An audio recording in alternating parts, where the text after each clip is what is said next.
The words hit like ice water in my veins. "You're dead to me now." My mother's voice was calm, controlled, even as she delivered the blow that would shatter everything. I sat, frozen on the familiar cream leather sofa where I'd opened countless Christmas presents as a child, my hand instinctively moving to my 7-month pregnant belly. The twinkling lights on the tree behind her seemed suddenly too bright, like staring directly into headlights. My father didn't look up from his newspaper. Michael, lounging on the couch with his phone, actually smirked. The Christmas morning silence stretched between us like broken glass, and all I could taste was the metallic flavor of shock.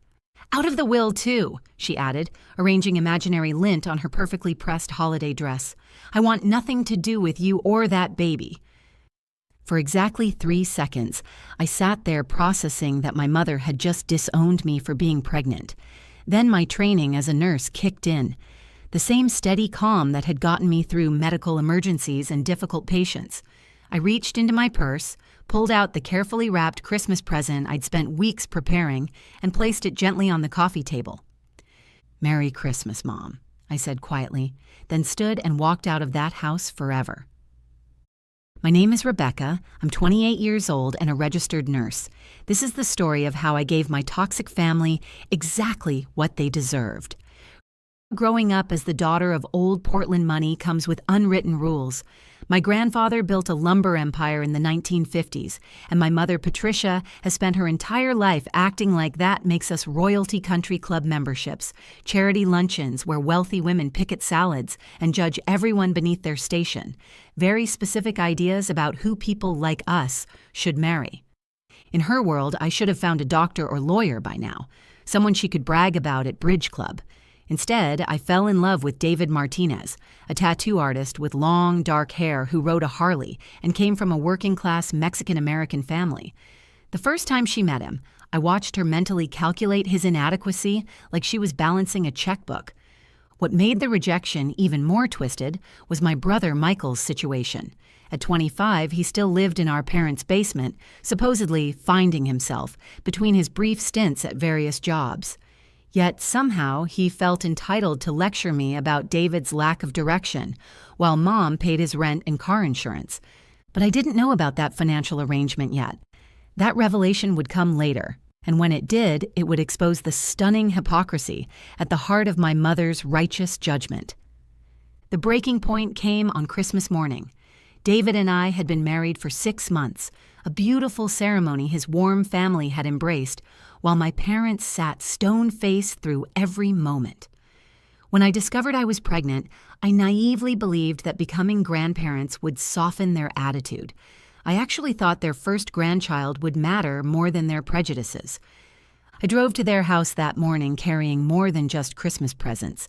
Hidden in my purse was documentation I'd been gathering for months, a comprehensive file that would destroy my mother's carefully constructed world if she pushed me too far.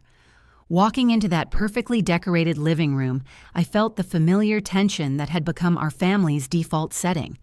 Mom offered coffee with fake politeness. Dad buried himself in the newspaper. Michael scrolled through his phone, already preparing to be entertained by whatever family drama was about to unfold. "I wanted to tell you in person," I began, my voice steady despite my racing heart. "You're going to be grandparents. The baby is due in late February. We're very happy and hope you'll want to be part of your grandchild's life." The silence that followed felt like standing on the edge of a cliff. My mother's face went through several expressions: shock, disgust, cold calculation, before settling on pure fury. That's when she delivered the death blow. "You're dead to me now." Then the will threat, the complete rejection of her first grandchild, the casual destruction of 28 years of what I'd foolishly believed was unconditional love.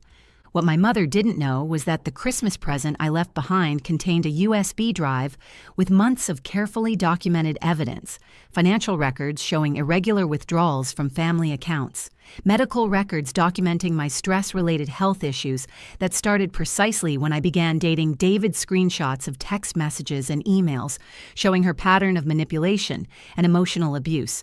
But the real nuclear option was the copy of my grandfather's revised will. 6 months before he died, Grandpa had quietly changed his estate planning.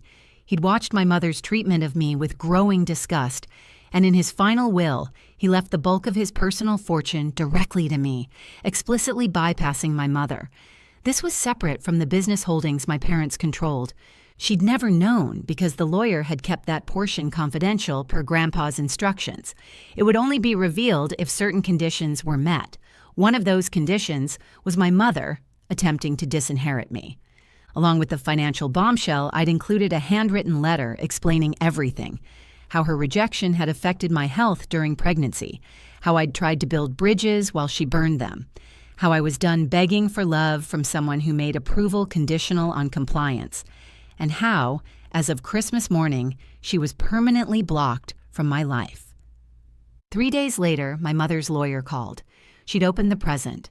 The lawyer had kept my contact information as executor of my grandfather's estate, which allowed him to reach me despite my mother having no way to contact me directly. The fallout was spectacular. Within a week, I learned that my father couldn't handle how Mom had treated me. They started fighting constantly about her cruelty, which led to him discovering something else. During their explosive arguments, she'd been secretly giving Michael $2,600 every month for over 2 years. Money she'd told Dad was for household expenses and charity donations, $43,000 total, all while lecturing everyone about financial responsibility and rejecting David for being economically unsuitable. The hypocrisy was staggering.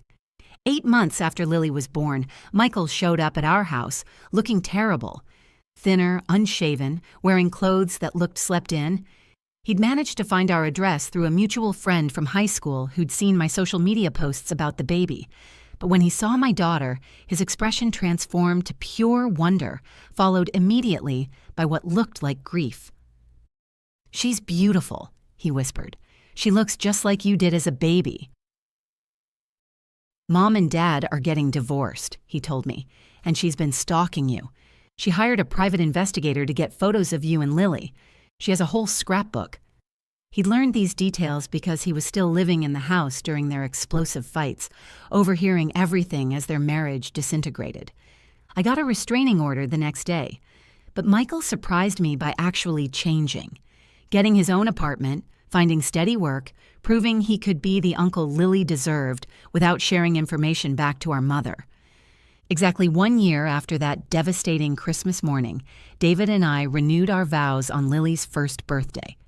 We were surrounded by people who'd actually supported us through everything.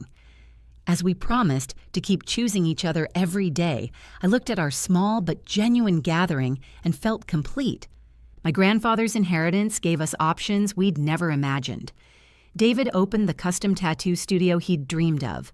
I completed my nurse practitioner certification, and we bought a beautiful house in a neighborhood with excellent schools. Everything my mother had claimed David could never provide, we built together using money she'd never known existed. The little girl my mother had rejected became the center of a family who would never question her worth. Sometimes the best Christmas gift is discovering you don't need the people who were never truly family to begin with. Looking back, I realize my mother did me a favor that Christmas morning. By showing her true character so completely, she freed me to build something real with people who actually loved me. The family I chose, David's warm, accepting relatives, and the friends who stood by us, became the foundation Lily would grow up knowing. My biological mother spent Christmas alone that year, and every year since. The divorce was finalized 6 months after their initial separation, with my father keeping most of the family business assets while she received a modest settlement. The country club friends she'd worried about impressing had their own opinions about a woman who'd disown her pregnant daughter.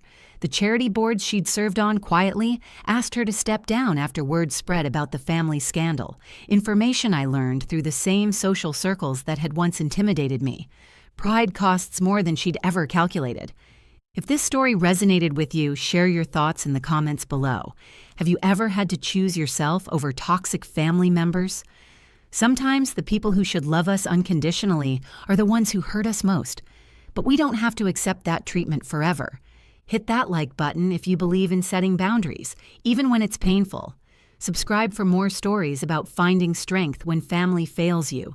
And remember, The family you choose is often stronger than the one you're born into. Before you go, here's a quick bonus for sticking around. If you love learning and growing like I do, you need to try audiobooks. I've got an exclusive deal with Audible. Your first month is completely free. That's access to over 500,000 titles. Zero cost to you. All the details are waiting in the description. Don't miss this one.